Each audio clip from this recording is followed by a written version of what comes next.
किस मामले को लेकर आया था सर? आज का जो प्रेस कॉन्फ्रेंस है ये बुलाया गया एक महत्वपूर्ण मामला है। आप लोगों को पता होगा कि कुछ दिन पहले भी जो है यहाँ के जो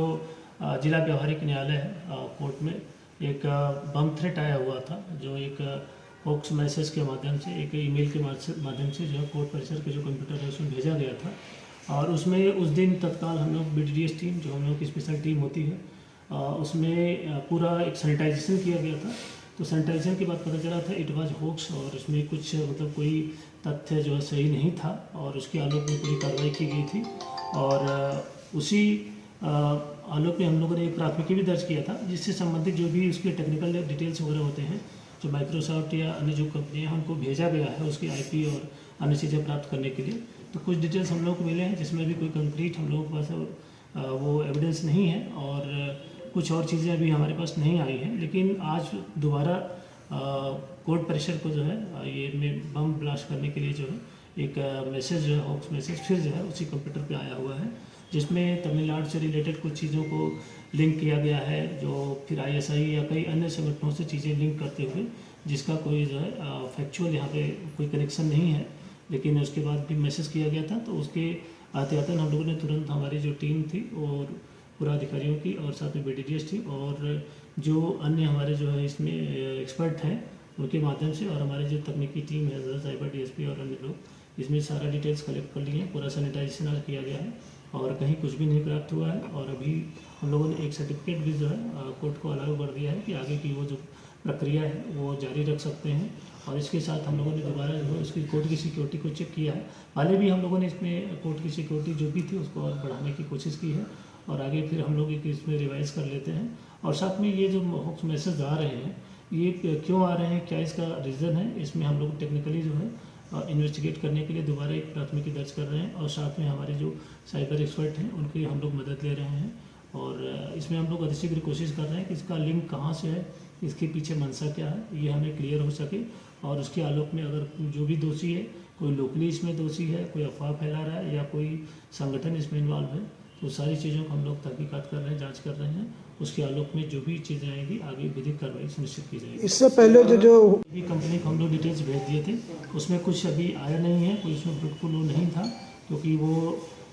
रीरूटिंग करते हुए जो है IP वगैरह के माध्यम जो भी उसमें डिटेल्स आता है मैसेज किया गया था, तो उसका जैसे डिटेल्स आएगा हम लोग आगे आपको अवगत करा देंगे। ये शरारत है या फिर ये शरारत है किसी लोकल व्यक्ति की या कोई साजिश है, किसी साइबर फ्रॉडस्टर का जो है ये करतूत है, जो भी चीज़ें हैं ये इन्वेस्टिगेशन में जो भी तथ्य आएंगे उसके आलोक में हम लोग जो फाइनली कुछ करने के हालत में रहेंगे। फिलहाल अभी जो सैनिटाइजेशन हुआ वहाँ से कोई चीज़ नहीं पाई गई है, और ये टोटली होक्स था। और हम लोगों ने जो है माननीय जो न्यायालय परिषद जो डिस्ट्रिक्ट जज साहब हैं उनको इंटीमेट कर दिया है, आगे की कार्रवाई के लिए जो है फ्री है। यहाँ ही नहीं, कई जिलों के जो है ये माननीय न्यायालय परिषद में जो है ये मतलब ये चीज़ें पहले भी मतलब की गई हैं। और आप लोगों को पता है पटना में भी सागर में कई बार जो है ऐसी चीज़ें की गई हैं, तो वहाँ पे भी अभी तक इसमें कोई ऐसा कंक्रीट हम लोगों को किसी का मतलब हाथ सामने नहीं आया है, लेकिन इन्वेस्टिगेशन चल रहा है। तो यहाँ भी हम लोग इन्वेस्टिगेशन कर रहे हैं, और साथ में हम लोग कोर्ट की जो सिक्योरिटी है वो पूरी तरीके से मजबूत कर रहे हैं कि इसमें किसी को कोई स्कोप नहीं बचे।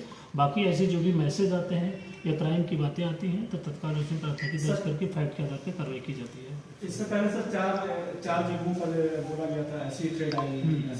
लेकिन ये दूसरी मैं कर रहा हूँ कि क्या चीज़ें इसमें है नहीं है, लेकिन जब तक इसमें जो भी इसके सोर्स है वहाँ पर हम लोग जब पहुँच जाएंगे तो सोर्स के आधार पे इसमें अगर जो दोषी होगा वो पकड़ा जाएगा, तो अवश्य इसका जो खुलासा हो पाएगा कि एग्जैक्टली इसके पीछे मंशा क्या है। अब तक साइबर के कोई इनपुट सर्विस मामले में और नहीं, हम लोगों ने इसमें जो भी डिटेल्स अभी तक कलेक्ट की है इसमें अभी तक किसी साइबर फ्रॉडस्टर का कंक्रीट डिटेल्स हमारे पास नहीं है। हाँ, कुछ जो इसमें लिंक्स हैं उसको हम लोग जो माइक्रोसॉफ्ट या अन्य जो कंपनियाँ उनको भेजे हुए हैं, जैसे डिटेल्स प्राप्त होगा उसके आधार पर आगे हम लोग कार्रवाई करेंगे। आप लोगों को अवगत कराना चाहते हैं कि मुजाहिदपुर में 2 दिन पहले एक वीडियो वायरल हुआ था जो हम लोग को प्राप्त हुआ था, और एक वहाँ पे क्रिमिनल है जो पहले जेल रहा है, जेल से छूटा हुआ है कुछ दिन पहले, और आने के बाद वो एक हाथ में एक हथियार लेते हुए और दूसरे हाथ से जो यहाँ पर पटाखा बम लोकली बनाने के जो कुछ क्रिमिनल इसमें जो है माहिर हैं, उसी से जो है एक खुले मैदान में पटकता है, और कुछ जिससे उसकी साथ दुश्मनी है जो भी चीज़ है तो उनको वो वार्न करते हुए उसमें कुछ गाली गलौज करता है। तो वो वीडियो जैसे हम लोगों को संज्ञान में आया तुरंत उसमें प्राथमिकी दर्ज की गई। एक विशेष टीम SDPO City 2 के नेतृत्व में गठित करते हुए हमारे DIO टीम थानाध्यक्ष ने उसमें तुरंत रेड छापामारी चालू कर दी और उसी के आलोक में उससे संबंधित जो वीडियो में 2 अपराधी थे उनकी गिरफ्तारी, साथ में अन्य जो है करीब 5 अपराधियों की जो गिरफ्तारी हुई, जिसमें एक पिस्टल, एक कट्टा और कुछ जो बारूद के जो है वो मसाला था उसको हम लोगों ने बरामद किया है। और इस तरीके से उसमें एक एक्यूज और उसमें जो गिरफ्तारी करना है वो बाकी है, उसके लिए हम लोग छापामारी कर रहे हैं और संभवतः वो कहीं यहाँ से निकला हुआ है जो हम लोगों को सूचना मिली हुई है, लेकिन जो बचा हुआ है उसके हम लोग गिरफ्तारी का प्रयास कर रहे हैं। बाकी जो उसमें अभियुक्त शामिल थे 5 लोगों की गिरफ्तारी कर ली गई है। ऐसी जो भी गतिविधि करता है उसके तत्काल जो विधिक रूप से जो है कार्रवाई की जाएगी, फिर वो चाहे किसी प्रकार का क्रिमिनल हो। साथ में हम लोग उसके और जो रिकॉर्ड्स खंगाल रहे हैं उसमें जो अन्य लोग शामिल हैं कि ये किस प्रकार की गतिविधि और ये कहाँ से ये जो पटाखा बम बनाते हैं इसका मसाला वगैरह या जो भी चीज़ इसमें है और कहाँ से प्राप्त करते हैं, तो उसकी भी हम लोग एक रिपोर्ट मतलब मंगा रहे हैं और साथ में लोकल आसूचना संकलन करते हुए इसको बृहद स्तर तक छापामारी की जाएगी और जो भी इसमें शामिल है उनकी गिरफ्तारी की कोई जाएगी। आपराधिक हिस्ट्री भी है सर? 5 हाँ, उसका आपराधिक हिस्ट्री है पहले भी जो है और कुछ कांडों में वो जेल गया हुआ था और उसी आलोक में जो पहले से जिससे उसकी दुश्मनी थी उसी को चेतावनी देने के लिए उसको जो है एक वार्निंग करने के लिए जो है वो वहाँ पर ये जो पटाखा बम था उससे फोड़ते हुए एक मैदान में और संबंधित को जो है वो गाली गलौज करते हुए जो है वीडियो में अपना अकेले ही देखा गया है और उसी के आलोक में कार्रवाई की गई है। एक अभियुक्त बचा है, उसकी गिरफ्तारी अतिशीघ्र कर ली जाएगी। आप सभी जो भागलपुर वासी हैं सभी लोगों से मेरा एक अनुरोध है कि साइबर फ्रॉड की घटनाएं वो धीरे धीरे काफ़ी बढ़ी हुई हैं। आप लोगों को पता है कि हम लोग प्रतिदिन के जो भी काम करते हैं सभी मोबाइल या ऑनलाइन ज़्यादा से ज़्यादा काम होने लगे हैं। इसी के आलोक में तमाम फ्रॉड की घटनाएं बढ़ रही हैं, इसीलिए सभी से अनुरोध है कि कोई भी ऑनलाइन गतिविधि करते समय जो है बहुत ही सावधान रहें। जो लिंक वेरीफाइड है, जो साइट वेरीफाइड है उन्हीं पे काम करें, उन्हीं पे जो है अगर कहीं किसी को कन्फ्यूज़न है तो कोई इसके जानकार है तो उससे अवश्य उसकी सूचना ले लें। और साथ में इसी के आलोक में अभी कोर्ट में भी जो है 2 बार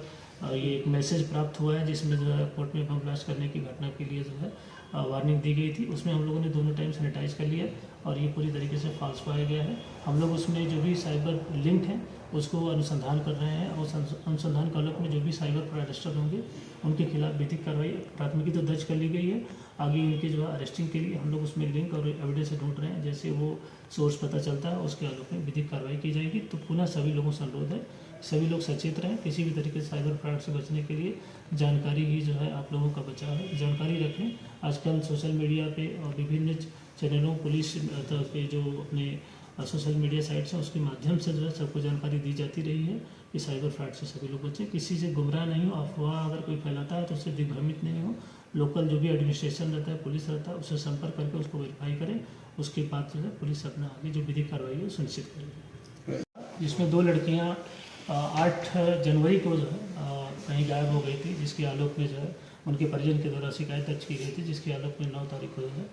FIR दर्ज की गई थी। और उसके बाद जब मेरे मामला संज्ञान में आया था तारीख को ज्वाइन करने के बाद एक SRT का गठन किया गया था। SRT की टीम ने जो है जो काम किया हम लोगों ने प्रतिदिन उसमें जो है एक लगातार रिव्यू किया। उसके आलोक में मुंबई से वो दोनों लड़कियाँ बरामद की गई, वहाँ CWC के माध्यम से हमारे पास वो बरामद की गई और उसमें जो प्राथमिक रूप से हम लोग यहाँ पर कोर्ट में ये साथ में लाए भी हुए हैं यहाँ पे और आज माननीय न्यायालय में उनको जो है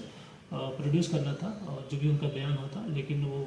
एक बम की सूचना के आलोक में अभी वहाँ पर प्रोड्यूस नहीं की जा सकी हूँ। लेकिन जो CWC में उन लोगों ने बयान दिया है, जो हमारी टीम भी साथ में थी, वहाँ पे जो बयान में जो जानकारी प्राप्त हुई है उसमें उन्होंने प्राथमिक रूप से यही अभी बताया है कि वो दोनों आपस में जो है काफ़ी क्लोज थे और उसी के आलोक में वो दोनों यहाँ पे घर से जो है निकल के चली गई थी। यहाँ से वो ट्रेन के माध्यम से पटना गई और पटना से फिर उन्होंने दादर की कोई ट्रेन पकड़ के मुंबई निकल गई। तो उसी के आलोक में हम लोगों की तरह जो सूचना प्रसारित की गई थी उसी में जब उनकी आइडेंटिफाई उनको किया गया तो CWC में उनको वहाँ पर रखा गया था पकड़ के और उसी के आलोक में हम लोग लाए हैं। तो जो प्राथमिक उनकी जो कारण इसमें समझ में आया है कि वो दोनों आपस में साथ में बातचीत करके निकल के गई थी और आगे भी माननीय न्यायालय में आज जो बयान देंगी उसके आलोक में जो आगे की जो मतलब तथ्य आएंगे फिर आपको अवगत कराया जाएगा। मुंबई के कौन से थाने से? मुंबई में वहाँ पे थाना तक डिग्री नहीं, जो CWC वहाँ पे मुंबई में थी, आप लोगों को चाइल्ड वेलफेयर कमेटी, तो उसमें वो रह रही थी, किसी थाने में नहीं थी।